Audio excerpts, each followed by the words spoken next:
রূপসী, তুমি কত দ্রুত সাঁতার কাটতে পারো। তোমার পিঠে উঠে আমার যে ভীষণ মজা লাগছে। আমি যে মাছের রানী, তাই আমি এত দ্রুত সাঁতার কাটতে পারি।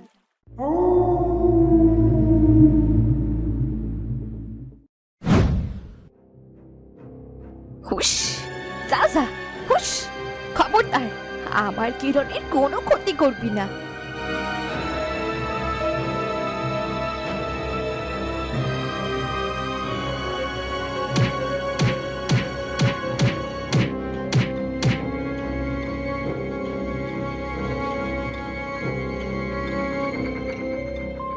হাই বিধাতা, তুমি আমার কিরণকে রক্ষা করলে।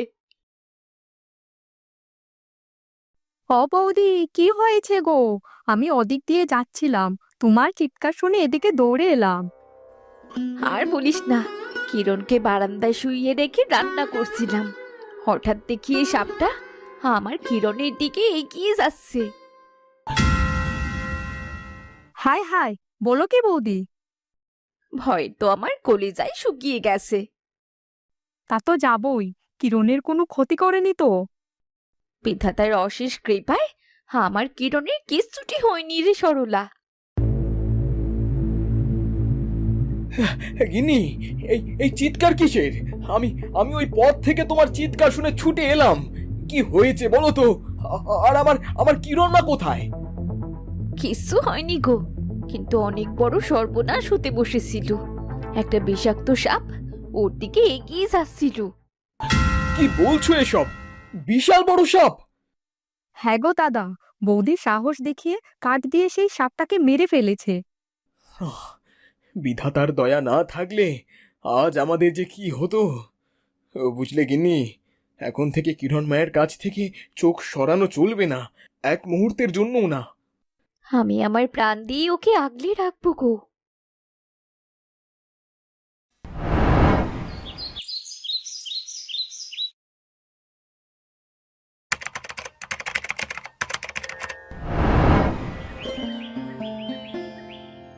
তুই আজ আমার রাজকন্যা হবি।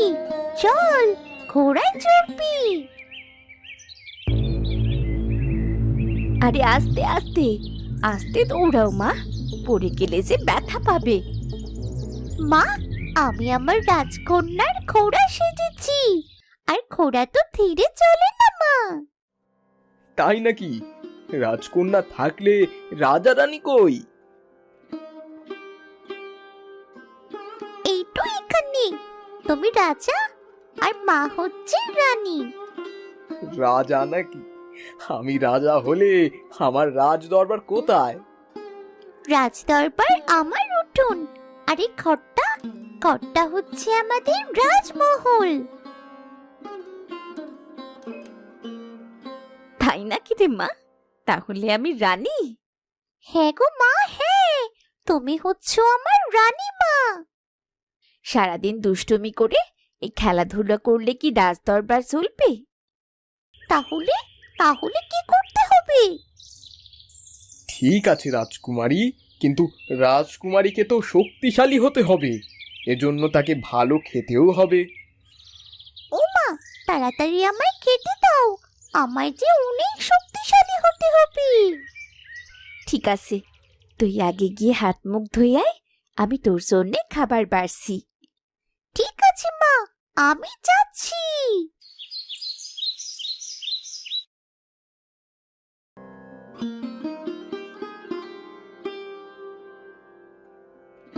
গিন্নি, আমাদের কিরণ কত বড় হয়ে গেল দেখেছো? মনে হয় যেন সেদিনই তাকে কোলে নিয়েছিলাম। আর আজ 6 বছরের হয়ে গেল।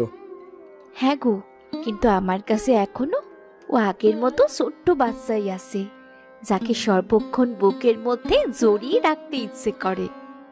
ওকে নিয়ে আমাদের অনেক স্বপ্ন আছে গিন্নি। আমার কিরণ মা একদিন অনেক বড় হবে। ও কিরণ মা, এখন একটু ঘুমিয়ে নে, বিকেলে আবার খেলবি। না মা, না, আমি এখন ঘুমোবো না। আমি এখন আমার বাবার সাথে নদীতে যাব। আমার ফিরতে অনেক দেরি হবে রে মা, এতক্ষণ সেখানে থাকতে পারবি? পারবো গো, পারবো, খুব পারবো। কিরণকে চোখে চোখে রেখো গো। রাখবো, তুমি বেশি চিন্তা করো না।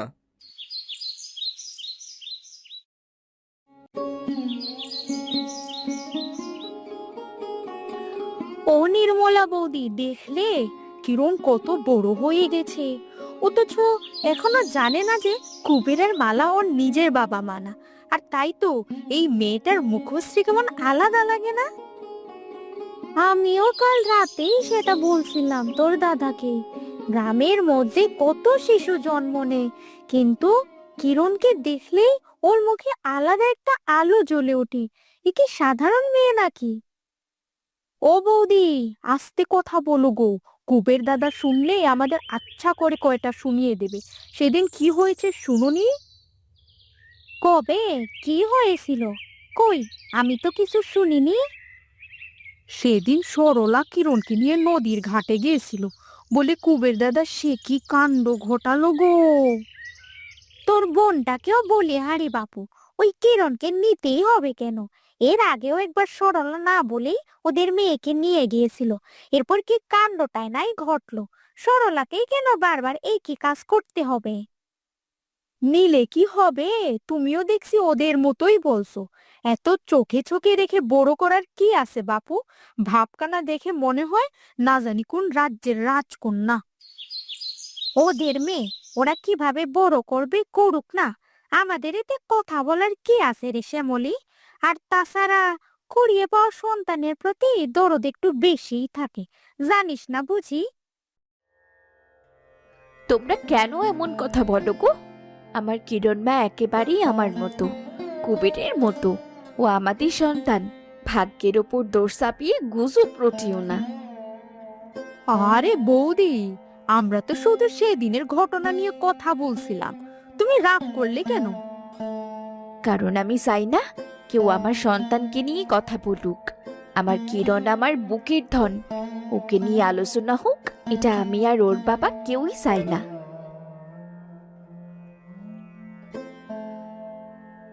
দেখলে বৌদি, দেখলে কুবেরের বউয়ের ভাবখানা দেখলে?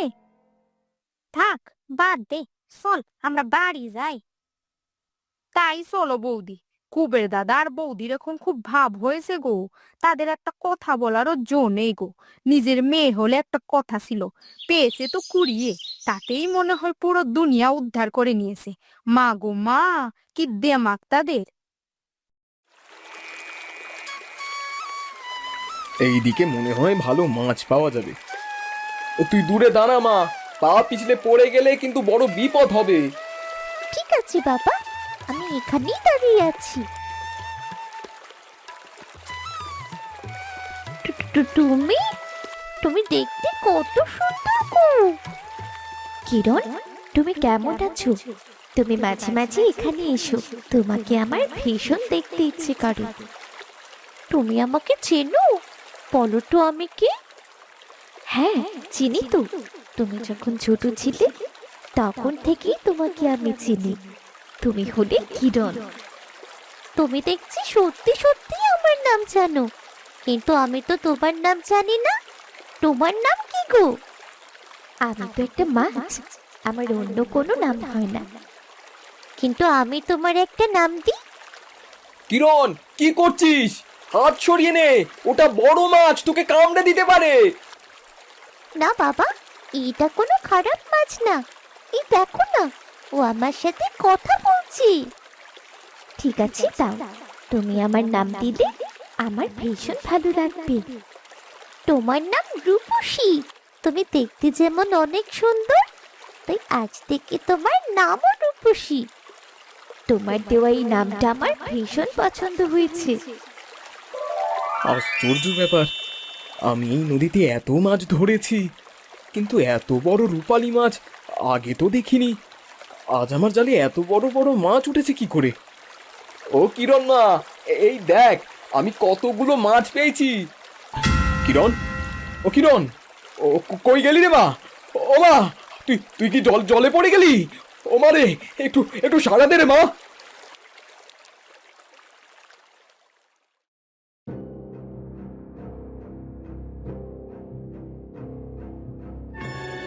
হায় হায়, এই দেখি বিশাল বড় একটা সাপ। তুই আমার প্রিয়তম নাগরাজকে খুন করেছিস। তোর এই মেয়েকে আমি ছেড়ে ফেলবো, তোর বুক খালি করে দেব, তোর বংশ আমি নির্বংশ করব। আমি আমি তোমার নাগরাজকে কবে খুন করলাম? তুমি বিশ্বাস করো, আমি আমি কিছুই করিনি। তোর এখন কিছুই মনে পড়বে না মালা। তুই একটা বড় লাঠি দিয়ে আমার স্বামীকে মেরে ফেলেছিলিস, মনে করে দেখ মালা।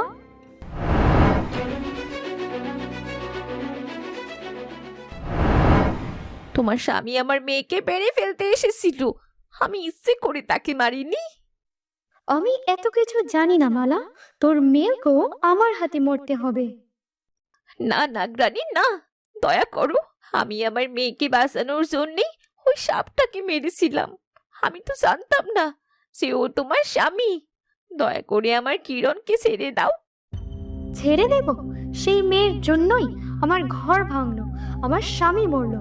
আজ তার প্রাণ না নিলে আমার শান্তি হবে না। আমি তোমার পায়ে পড়ি, আমার প্রাণ নাও, কিন্তু আমার কিরণকে কিচ্ছু করো না। ও যে আমার বুকের ধন।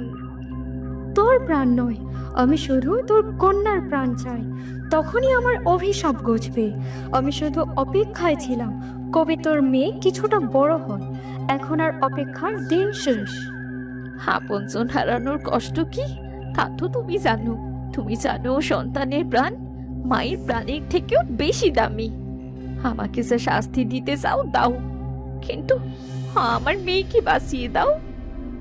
আমি আজ তোর মেয়েকে ছেড়ে দিচ্ছি, কিন্তু মনে রাখিস তার ভাগ্যে একদিন রক্ত লেখা আছে। যেদিন তোর মেয়ের 16 বয়সে পা রাখবে, সেদিন আমি আবার ফিরে আসব। তখন আর তুই তাকে বাঁচাতে পারবি না। হে বিধাতা, তুমি আমার কিরণকে রক্ষা করো। কিরণ, ও কিরণ, কোথায় গেলি রে মা? বাবার কাছে ফিরে আয় রে মা। রূপসী, তুমি কত দ্রুত সাঁতার কাটতে পারো। তোমার পিঠে উঠে আমার যে ভীষণ মজা লাগছে। আমি যে মাছের রানী, তাই আমি এত দ্রুত সাঁতার কাটতে পারি। স্রোত আমার খেলার সাথী। তুমি কি ভয় পাচ্ছ কিরণ? না গো না, আমার মনে হচ্ছে আমি যেন উঠছি। শুধু আকাশের বদলে পানি আছে চারপাশে। চলো এবার তোমাকে তীরে নিয়ে যাই। তোমাকে দেখতে না পেয়ে তোমার বাবা হয়তো চিন্তা করছে।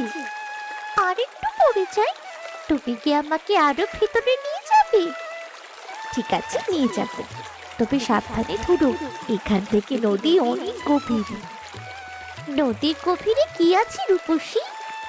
সেখানে আমার ঘর আছে, আমার অনেক বন্ধু বান্ধব আছে।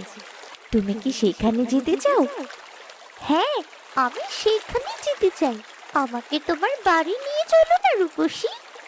এখন তোমার বাবার কাছে ফিরে যাও, তোমার বাবা তোমাকে খুঁজছে।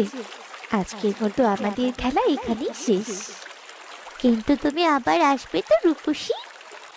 তোমার যখনই আমার কথা মনে পড়বে, এখানে এসে রূপসী বলে ডেকো। আমি ঠিক তোমার সামনে হাজির হব। ঠিক আছে, আমি যাই তবে। তুমি আমাকে এখন তীরে নিয়ে যাও, আমি আমার বাবার কাছে ফিরে যাব।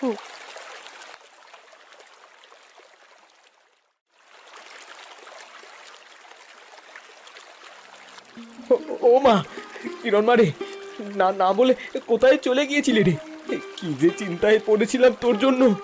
বাবাকে না বলে কোথায় গিয়েছিলি রে মা? বাবা, আমি রূপসীর সঙ্গে নদীতে ছিলাম। সে আমাকে রক্ষা করেছে। জানো বাবা, আমার না খুব মজা লেগেছে।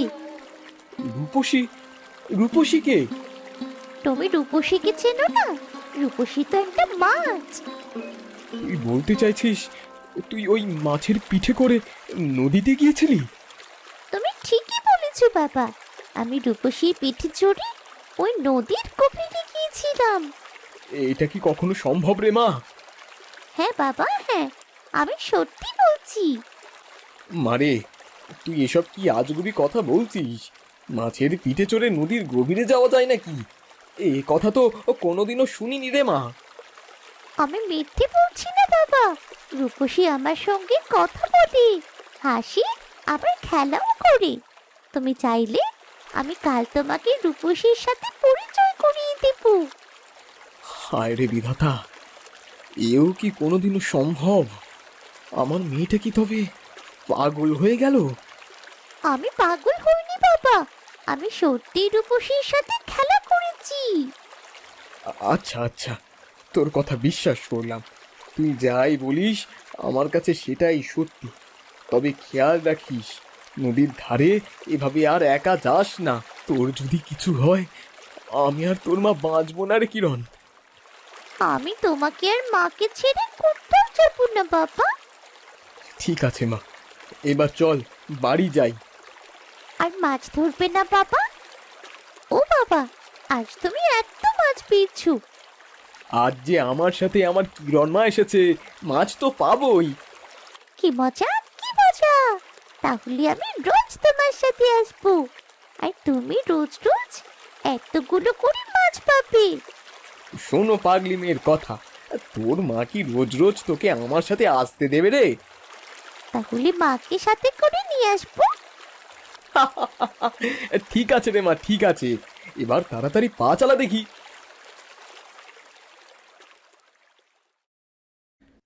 কিরণ মা, আজ তোকে দেখে মনে হলো তুই সত্যিই বড় হয়ে গেছিস। এখন তো নদীর ধারে হাঁটতে হাঁটতে বাবার সাথে কি সুন্দর গল্প করিস। আমি তো এখন আর ছোট্ট মেয়ে নেই বাবা, আমি তো এখন তোমার কাছেও সাহায্য করতে পারবো। এই দেখো, আমি কত বড় হয়ে গেছি। সেটাই তো দেখছি রে মা। আর কদিন গেলে আমার কিরণ মা আমার সমান হয়ে যাবে।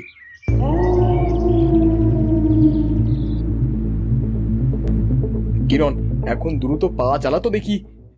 কিরণ, ও কিরণ মা, ও কোথায় গেলি রে মা? কিরণ, ও কিরণ, বাবার ডাকে সাড়া দে মা। আমার যে ভীষণ ভয় করছে। আমার সাথে আর মজা করিস নে মা।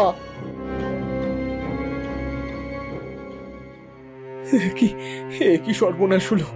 একটু আগেও তো কিরণ আমার পাশে ছিল। এই এক নিমেষে মেয়েটা আবার কোথায় গেল? বন্ধুরা, কিরণের জীবনে এক নতুন বিপদের আগমন। কে ধরে নিয়ে গেল কিরণকে? কিরণের বাবা কি কিরণকে রক্ষা করতে পারবে? তোমাদের মতামত কমেন্ট করে জানাতে ভুলো না যেন। তোমাদের সাথে আবার দেখা হচ্ছে পরবর্তী পর্বে। সেই পর্যন্ত সুস্থ থাকো, ভালো থাকো। আমাদের নিত্য নতুন ভিডিও সবার আগে পেতে চ্যানেলটি সাবস্ক্রাইব করে আমাদের পাশেই থেকো। ধন্যবাদ।